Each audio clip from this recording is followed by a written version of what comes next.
Hi, everybody. It's Susan here. I'm having a look at the Coronation Chart now for newly crowned King Charles III. I have to say, I'm not much of a royalist. I'm just doing this because it's such a major event in our culture at the moment. And it's quite significant, I think, in terms of not only the UK, but also of our cultural sort of moment with regards to leadership and well, all kinds of shenanigans with rich people in general. And I just wanted to point out what this chart really stood for me from my interpretation.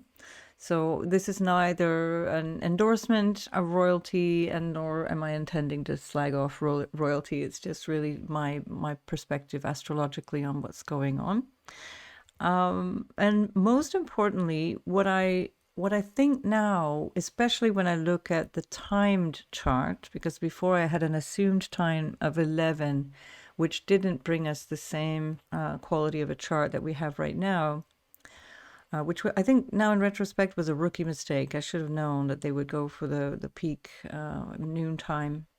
Nonetheless, I do now think that there was an astrologer involved in this chart. I'm more convinced that this was an attempt at having a specific timed event, astrologically speaking, simply because there are some standout features here.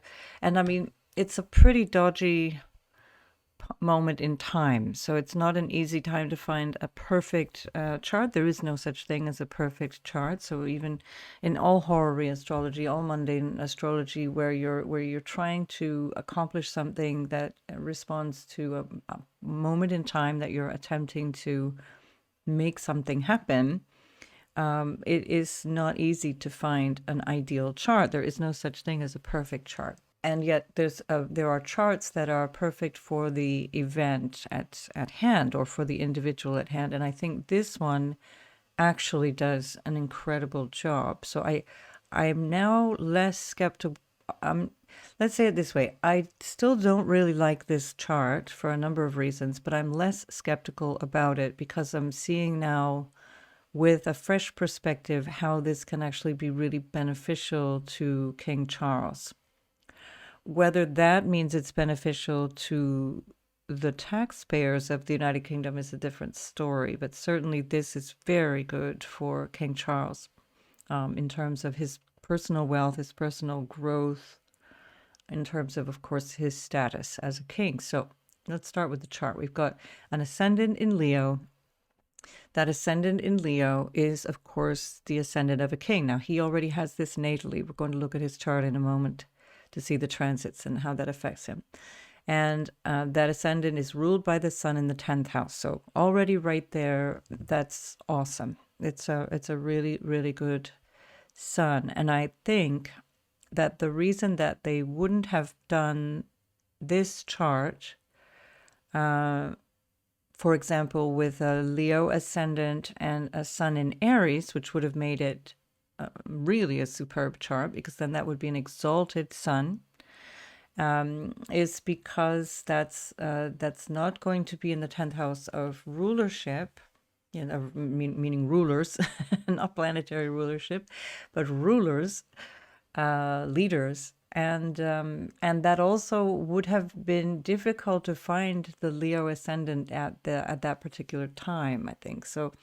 So it would have been a different ascendant, even if the sun were in better dignity. So the sun in the 10th is fantastic. Mercury in the 10th is great, except it's retrograde, not ideal.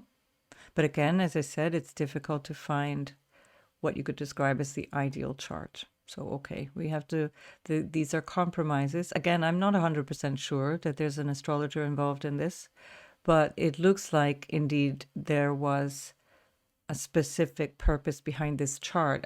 It's unusual that they should sort of randomly wait 8 months for the coronation. So again, this is pure speculation. I have no inside information. So here we are. So we still have a great sun nonetheless. It's also in a fixed sign, which is an added bonus when you're looking for a chart that is going to add permanence to something. You want something with longevity, so that's quite good.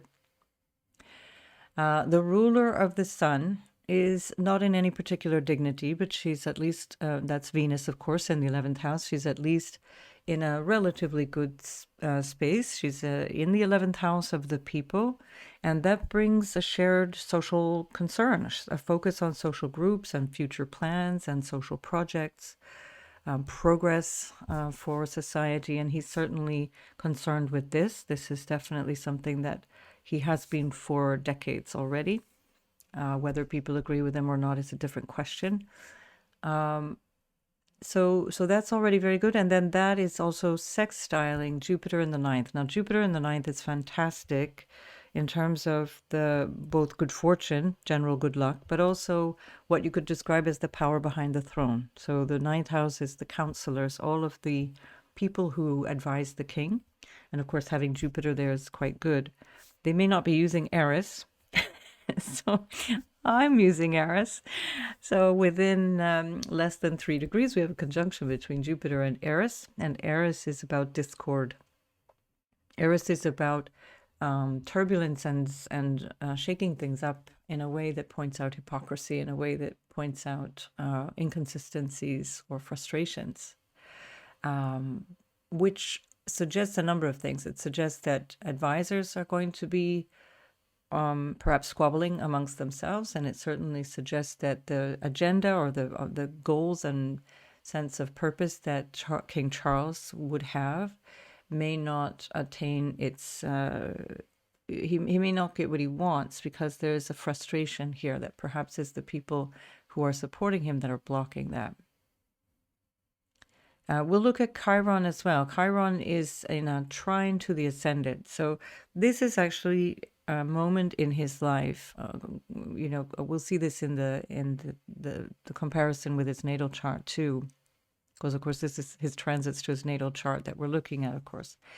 And so this very strong trine Chiron to the ascendant suggests that there is some kind of real moment of healing, of childhood wounding, of the discomfort or pain that he may have experienced in terms of his self-esteem. This is Chiron in Aries, Chiron in the symbol of the self, the individuated self. And of course, that's been a big issue his whole life for all this time.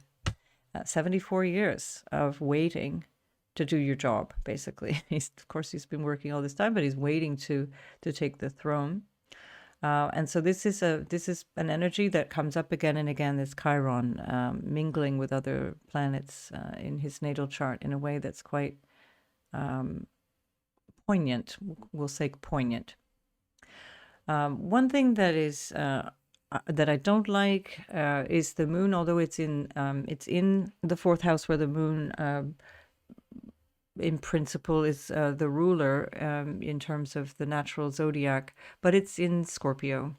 And although this is good for Charles, and we'll see in a minute, it's not ideal because the moon is in its detriment. It's not a strong moon in Scorpio, highly emotional. We see that anyway with Charles.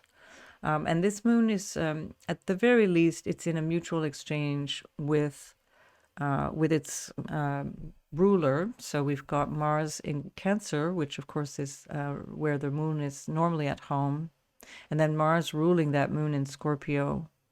So that mutual reception does somehow mitigate this prickliness of the moon in Scorpio. And moon trine Mars is actually quite good in terms of willpower and so on, but it also can make a person quite emotional. Again, we'll see that in terms of the transits for him. Now, this is creating a kind of a dodgy grand trine. It's not really a grand trine. The points are too far away from each other. That's fully almost 5 degrees of orb, so that's not really a trine. I mean, it's a very weak one, let's say, between Neptune and Mars. Neptune and the moon are much more strongly trine, just about 2 degrees.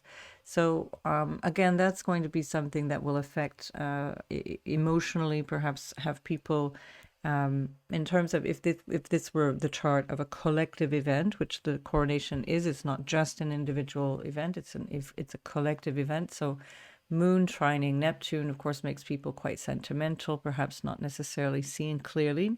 And again, maybe that was deliberate, maybe a bit over optimistic, for example. And that Neptune is in a square to Venus. So that can be unrealistic, high expectations, for example. Or again, it can just be a very high sympathy, sort of nostalgic feelings of appreciation for the monarch. I'm not so sure about that one, to be honest. I think it's a little bit dodgy in terms of what the Neptune in the 8th house can represent. Saturn in the 8th house too can represent not being able to fully rely on others in terms of responsibilities. In a personal chart that puts a lot more responsibilities and obligations on you. Of course, that's natural in this case, and then that's in a sextile to the North Node. But also just in terms of the event chart itself, that Saturn in the 8th can show that there may not be the overall support that one would hope for. And the interesting thing here, in my mind, is, is that relating to a general public disdain now for the increase in spending around this event, which is reported to be anywhere between, I think the official line was 125 million pounds and up to 250 million pounds, depending on who was talking about it. Now, of course, it's guaranteed to be more than what they originally estimate, because there's always going to be extra costs that are not accounted for in the planning. So this is going to be a very expensive event at a time when people are not very happy, and that brings me back to this moon, because the moon in an event chart or in a public chart is the people, and the people are not happy. Moon in Scorpio is not happy. It's highly emotional, very volatile. And it's ruled by a Mars that is also in not a great dignity, even though there is that mutual receptivity. But it's a 3-degree orb, so it's helpful still, but it's not a really, really strong trine, for example. Mutual reception is even stronger when you have an exact or a very, very close to exact aspect. But let's say by trine anyway. But nonetheless, I think, we're seeing a chart here where we can very clearly see that people are not happy.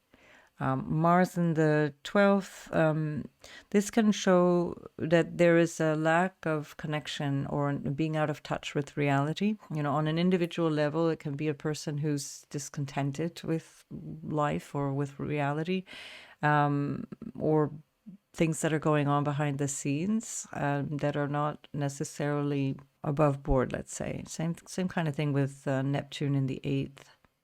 But that also, that Mars in the 12th, especially because it's in Cancer, can actually be really good in terms of acting on behalf of others. So we have to say that, again, if we're looking at this from the point of view of they're trying to make the best out of a not such a great period of time where the astrology is not necessarily bringing out the best options, that's a pretty good one, having Mars in the 12th.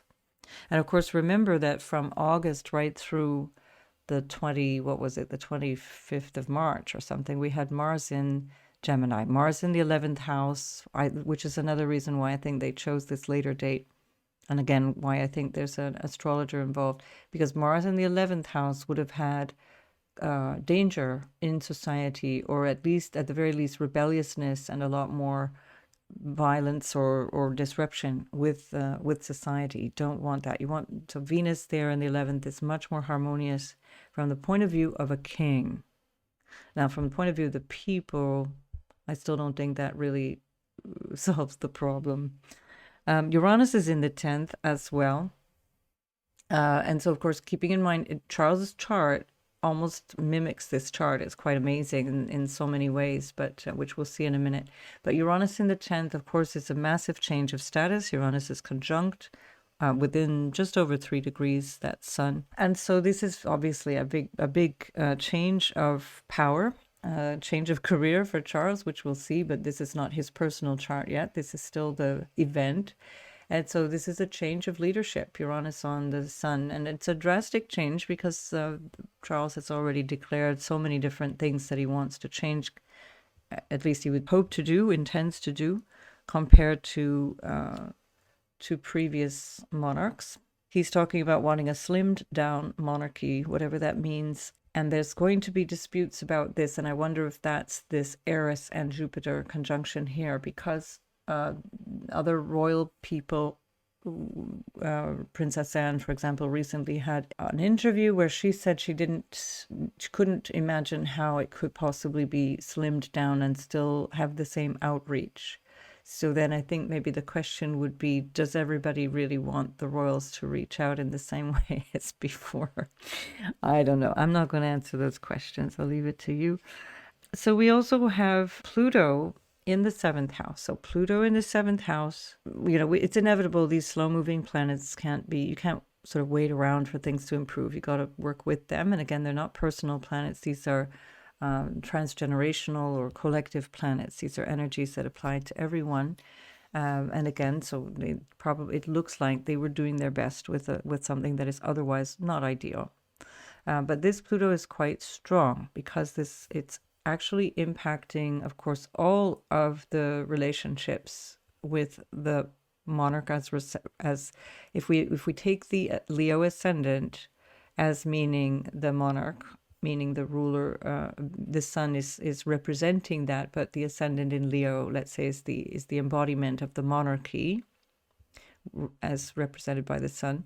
Then the embodiment of the monarchy is being transformed by what relationships people have with that. And this is now where we start to find the meaning here, let's say, of the Saturn in the 8th house, because it's ruling that Pluto in the house of the others that are in relationship to this monarchy.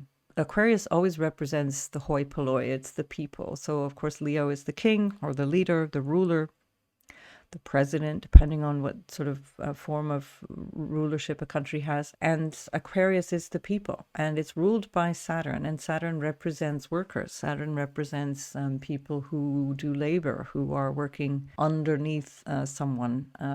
And in this case, with the rulership of Saturn, both representing the others in terms of the relationship, and also the Pluto from the 8th house of hidden resources and shared resources and secrecy as well. This is where we find Mars as well. I'm not sure about this. I think this actually is going to be one of the stickiest points of the whole chart, and that Pluto is in a tight square to the midheaven, and a much bigger square, but still a relevant square to the North Node, which is the direction that this whole ship is headed. Pluto in this really massively transformational role with the midheaven, of course, can just simply signify, once again, a bit like Uranus on the sun, that things are changing. The guard is changing. But I suspect that the pressure coming from those that the monarch is relating to, that the monarchy is relating to those people represented by Aquarius, that Pluto in Aquarius is going to demand a massive change. And I don't think this is something that can be done in small baby steps. I think it's going to be something that is going to be increasingly obvious over the next 2 years, as Pluto just keeps going back and forth over that point, the beginning of Aquarius, and then calling in constantly, every now and then, and moving away just a little bit towards the Jupiter that's there. Still, it'll be the resonance is that it's still the Jupiter ruled by Mars when Pluto's going back and forth between the houses, and still with reference to Saturn, because both Capricorn and Aquarius rule that Pluto, sorry. And so I do think we're in a period of time where this monarchy is going to be quite unstable. I did mention this in the first coronation chart. It's not great having the North Node squaring Pluto, but now that the midheaven we know is right there, which I do think again is another signature of the intervention, or at least the guidance of an astrologer, that midheaven is provoking that square even more strongly. So again, was that deliberate? I don't know. It's my speculation and no idea. A full moon is difficult as well. Full moon energy is challenging. Of course, it's difficult to know within the timings and so on, how you're going to be able to fit in everything. But to have a moon in such poor dignity, again, representing the people or the mood of the event or the mood of the nation, it's pretty broody in the fourth house in Scorpio. And of course, the moon and sun, they're still in opposition, although it's a wide opposition.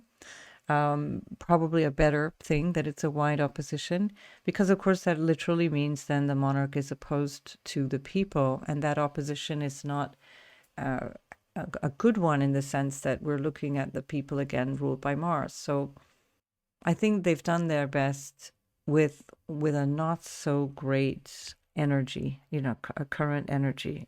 Let's face it, these are revolutionary times, and I think nobody's going to get around that. So here we now have Charles' chart, his natal chart on the inner ring, and then we have the coronation on the outer ring. So just look at this, how it lines up. It's just remarkable. And this is really where you start to see that there was very probably the hand of an astrologer involved in this, because it's really hard to imagine that this is purely accidental, especially given an 8-month delay in trying to find a time for this coronation.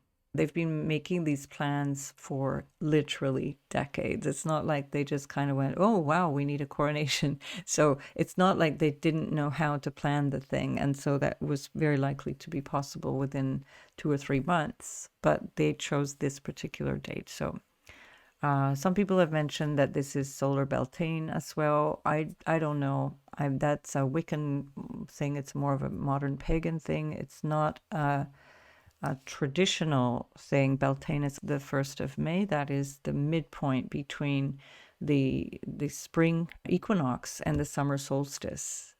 And so that doesn't necessarily jive with this date either, and nor would it be reasonable that they would choose deliberately the birthday of his grandson for any particular reason, especially as the grandson is not even there. He happens to be in the United States, and he's not even really a part of the inner royal family anymore. So there's all these reasons people have said about why this date is chosen. I don't really buy them. I think it actually comes down to what could they do with the astrology? What was the best way to use the astrology? Honestly, now I'm looking at the chart in a very different way from my first interpretation.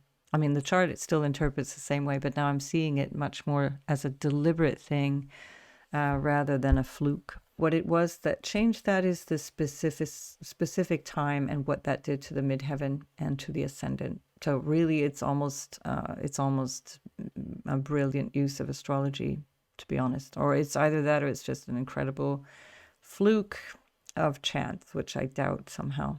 So this timing gives us this midheaven, which is within 2 degrees, less than 2. It's like 1.5 degrees of Charles' natal moon. He's having his nodal return. That's almost exact. He would have had that already a few days before, a week before. So this is quite significant, because that nodal return does signify always kind of a leveling up, a new cycle of life, a new movement in the direction of your natural north node. And this is really, for me, the kind of clincher, this combination of the midheaven and the north node meeting in the top of the chart, actually still conjunct Jupiter. It really, with a dignified sun in the 10th house of rulership, of leaders, of social status. I think this just really screams this is a chart that somebody sat down to study. Now, there are a number of things here that stand out in terms of Charles' life and how this will affect him. One of them, of course, is that his sun is naturally in Scorpio. This is why I'm not 100% thrilled with that Mars in Cancer, because it's not a good Mars, but it is, if you look now at the degrees of his sun, now that is a almost exact trine to his sun. Now, what does that do? It gives courage. We do know that Charles gets a bit wobbly, and he especially gets emotionally wobbly. We see that with the Rahu and the moon. That's always emotional instability. It's magnification of psychological or emotional issues. And we've seen that in his behavior in over decades of, throwing fits in different ways. But here we have Mars in a really strong trine to his natal sun, and that's the ruler of his sun. So energizing that, even though it's not in great dignity, but still, it is a great significator for willpower, confidence. We also have the natal Mars in a similar way in the trine with the ascendant of the coronation. So again, confidence and a sense of drive and ambition. So that's very, very good. Very good sense of direction and purpose, both coming from that Mars sun and the Mars ascendant. So again, it's just kind of, it'd be hard to imagine this was all kind of left to chance. So within a couple of minutes, I think that they knew it would have to take place around 12 o'clock at this particular time of the year so that we get that Leo rising. And then the Leo rising on Pluto, because he has Pluto in his first house anyways. So make the most of it by putting the ascendant on that. What is Pluto? That is power. It's power, transformation. It's a deeply powerful signature for a ruler. It, of course, is going to be, this is part of the challenge that he's been going through the last couple of years, is that this Uranus has been squaring his natal Pluto. Now that's nearly over. So it's fading. So he's already had this for 2 years. These are long transits when Uranus and Pluto connect in any way. So that's a square that's deeply revolutionary. Remember, we had the Uranus-Pluto square, transiting square from basically 2011. We started feeling it until 2016, really. That changed everything. That flipped the script, and that gives us the context of the world that we have today.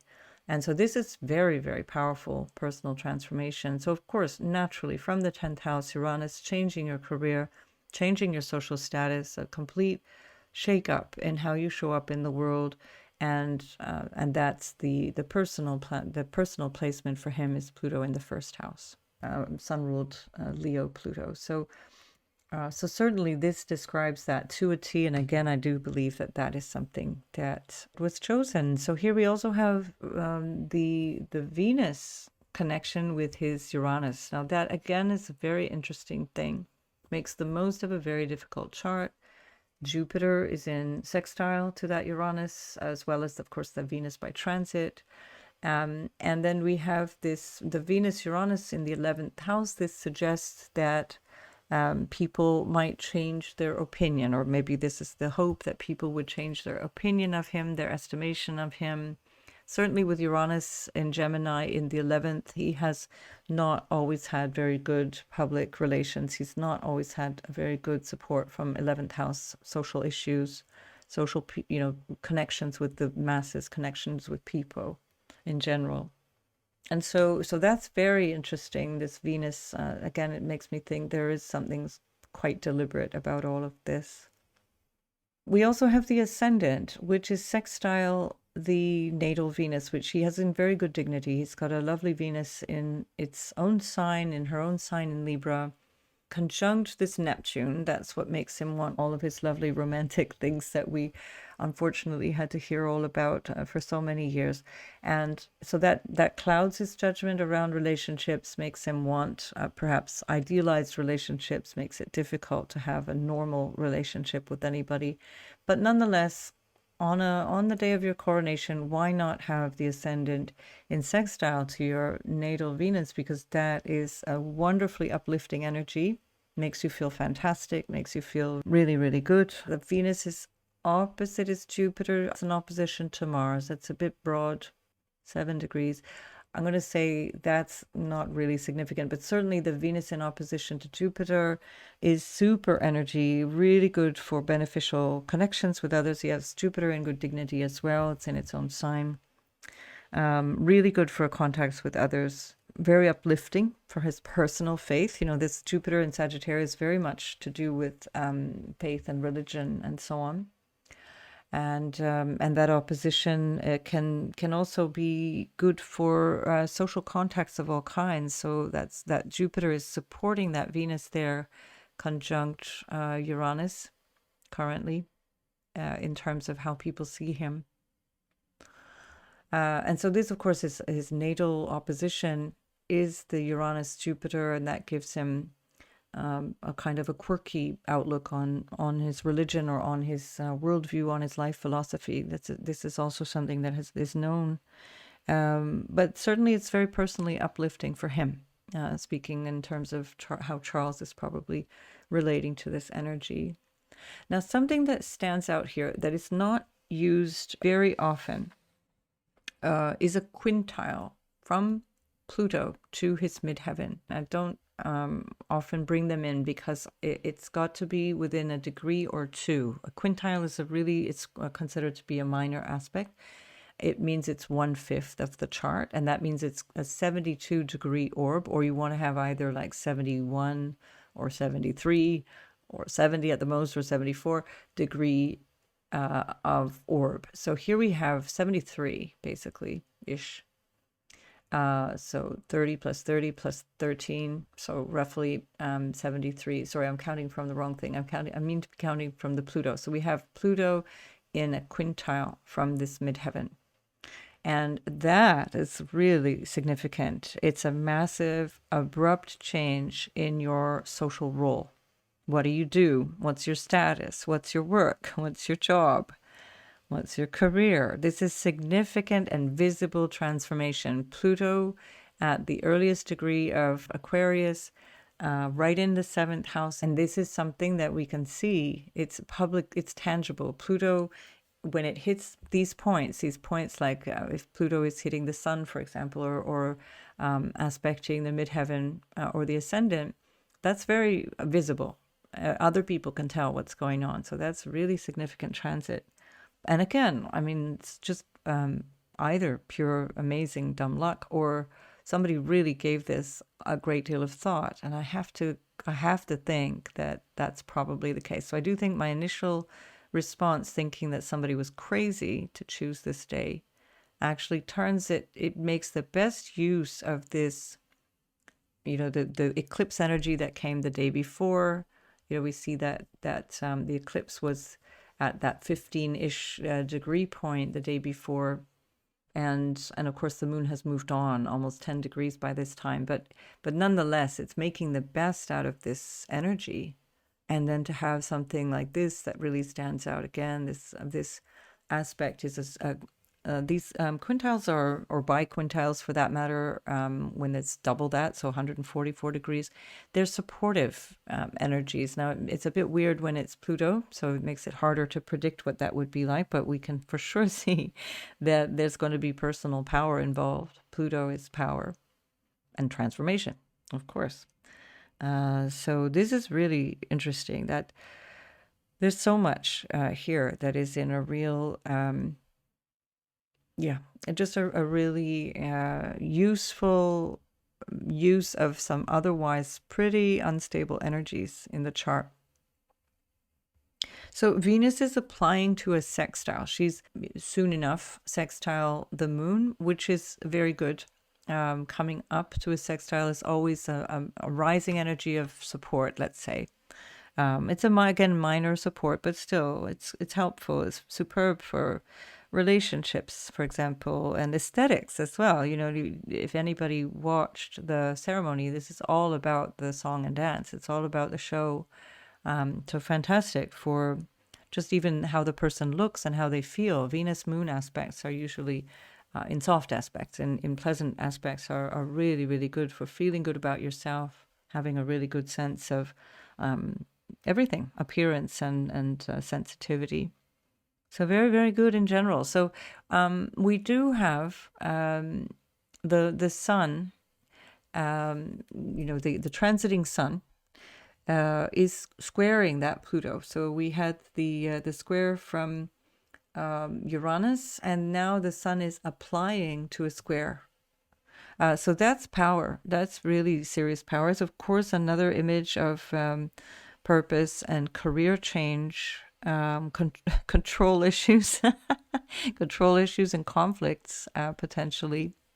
I think he's very likely going to have really significant issues in keeping his mouth shut. This is, I think, what that Mercury retrograde means. That Mercury retrograde is backing up into an almost exact opposition.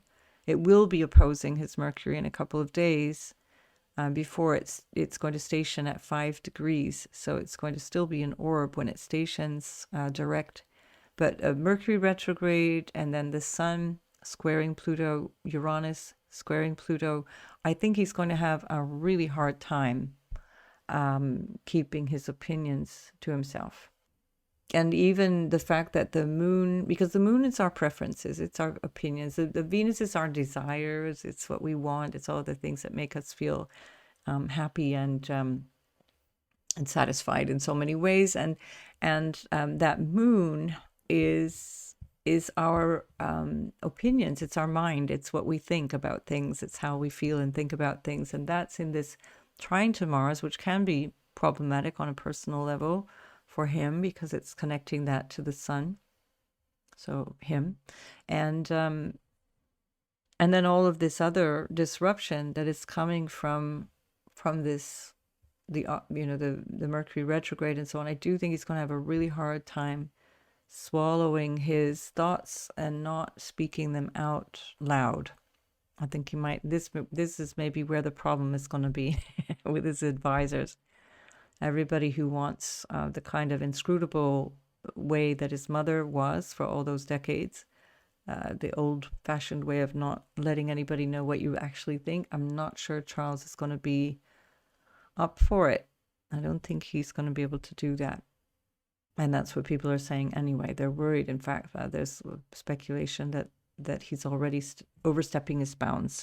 I've forgotten what the issue was, but he's been speaking his mind lately, and I can't remember what the issue was. But right, so yeah, and his natal Mars is actually in conjunct the transiting Mars. Again, that's really close. That's a degree of an inconjunct. Mars coming up. It's passing. So it's fading, and that's already less antagonistic, but it's an inconjunct nonetheless. But still, actually, that can really make a person quite assertive and dynamic, quite willful. And given that Mars is ruling his Sun natally, that's worth noting.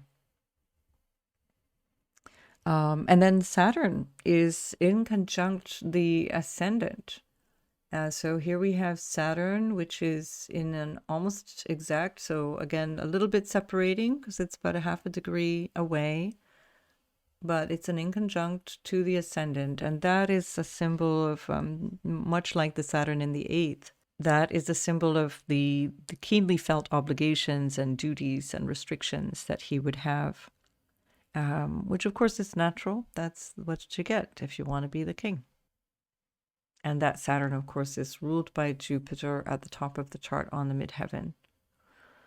So these are always a tie-in. You always want to see what the ruler is doing to tie it in to what the analysis is saying. So this is it's an interesting inconjunct. That's also known as a quincunx. Inconjunct or quincunx, it's exactly the same thing. It's uncomfortable. It's something that needs, it's kind of like you have to keep your eye on it. In a way, it's like saying, not sure you can trust it. And that Saturn in the 8th is kind of like the poster boy for not being able to trust.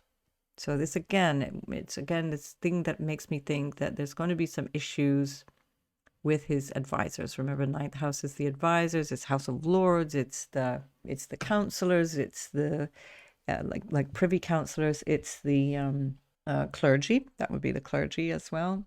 Who else? All those big shots that would be ruling or at least guiding the king. Those people are in the ninth house. Lawyers.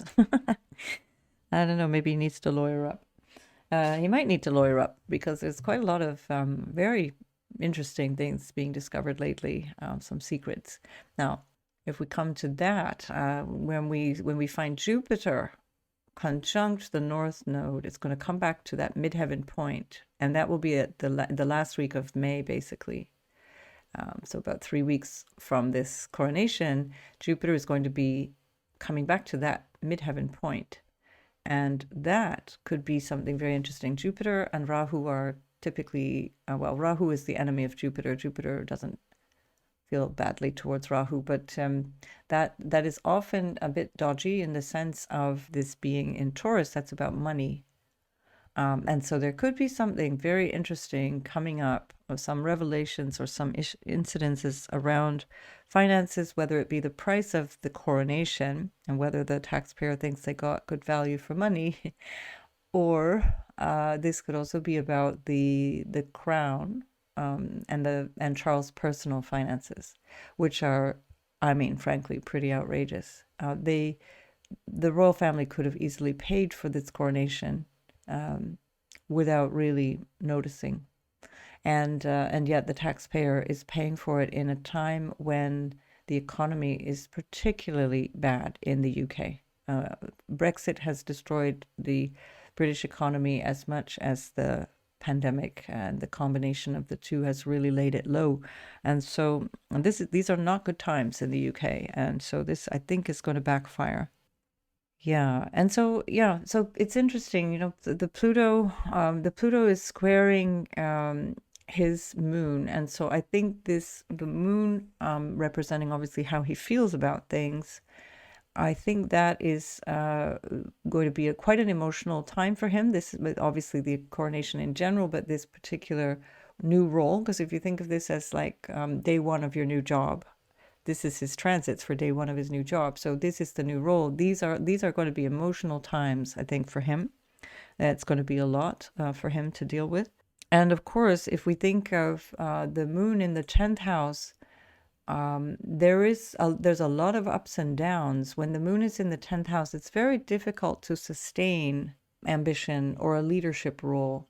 This is another reason, aside from the way people have felt about him in the public eye, the status that he's held over the years, over the decades, has always wavered.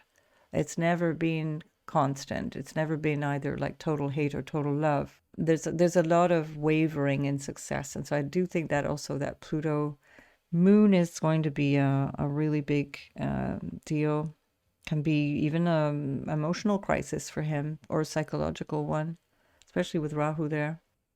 And again, it can be about lacking trust, lacking trust. Don't trust the people, or important relationships, don't trust them. There's a number of different things here that would suggest that he's not in. I don't think he either feels safe or is safe. That both would be applicable here. And that continues until 2025. It's a slow transit. It's already been active for a year, I think since April 2022. So that Pluto is going to be a very, very impactful transit, because it's just going to continue to square that moon for the next 2 years. Very, very powerfully. And then coming up to exactly squaring the North Node, we have to get there too, which will be 2025 and 6. If not, 2025 and 6, I think. So and then one of the saving graces of this in general is that Jupiter is coming up to conjunct the moon. So again, that's a good feeling, a feeling of positivity, good for his family relationships, his family connections. Jupiter represents wise elders. It represents children. It's a karaka for a lot of different things, abundance as well, good fortune. Yeah, it's very good for working with the people. Again, if you think of that connection, emotional connection, expansive. So that's quite good. Although that Jupiter is in conjunct the moon, if we give that, what is that, 2.5 degrees? That's kind of within an orb. So that Jupiter is in conjunct the moon. They're both ruled by Mars, bit dodgy. So that may not pan out the way one would hope. Nonetheless, when the Jupiter then comes across that point, that midheaven point, and at least before it even gets to that 2nd degree, it's going to cross over the moon, and that could have an effect on his relationships with his children in general. That's one way that can look. And then when it hits the North Node, that can, again, it can be a bit risky in terms of the children's relationship with him. There can be something that actually kind of blows up publicly, because of course it's the 10th house. So again, North Node and other planets, it'll always expand and exaggerate. It'll always create disruption in some way. It's not necessarily benevolent energy. And when Jupiter comes across that North Node, it's better than Mars, let's say, better than Saturn, but it's going to expand, I think, issues around money, issues around values, and so on, that may not actually be easy to manage. And then, of course, Saturn is stabilizing the natal Mercury. Saturn is just a degree and a bit from a trine to the natal Mercury, which is very supportive. That's very good for long-term planning, for being serious. That might be the thing that saves him from putting his foot in his mouth. Although, Mercury retrograde by transit, I'm not feeling it. I think that Saturn trining Mercury will give, of course, there's gravitas. That's kind of what he has. That is that's a symbol for gravitas, being taken seriously. But I don't think that can fully recover from the retrograde Mercury that's about to oppose his natal Mercury. I mean, which Mercury opposite Mercury is very helpful. It's good for being chatty. It's good for connecting with friends. It's good for connecting in terms of how you communicate with people. And it's relatively fleeting. So, but still, he's going to get it again. When Mercury passes back over this point, I think we might find Charles putting his foot in it, and that would be interesting to follow up on. So that'll be in about a week. So will it be a week? No, it'll be about the 20th of May. I think the last week of May, the last 10 days of May are going to be really interesting, to say the least, in this royal family, in Charles' life in general. So I'm going to leave it there. I just wanted to come back to this chart because it is so highly aspected. It is so significant in terms of the life of King Charles III. And I do think that his intentions are good, coming from what he believes is right. Now, I don't necessarily think that the public will agree with his intentions, for all the reasons I said. And I don't even think that many of his advisors are going to necessarily agree with him either.